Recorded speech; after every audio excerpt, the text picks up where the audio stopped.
আবু জাহেলের মাজার শরীফ নাই।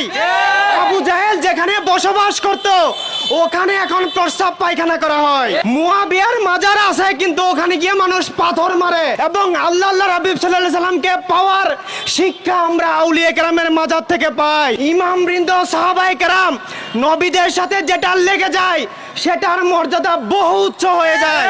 আপনার ভালো না লাগলে আপনি মাজারে যাইয়েন না। সব মানুষ ভাই ভাই, মানবতার দুনিয়া চাই, নিরাপদ জীবন চাই, মানবতার রাষ্ট্র চাই। ধর্ম যার যার, রাষ্ট্র সবার, দুনিয়া সবার। দিশা আল্লামা ইমাম হায়াত আলাইহি রাহমা। সুপ্রিয় উপস্থিতি, আপনারা সবাই অবগত আছেন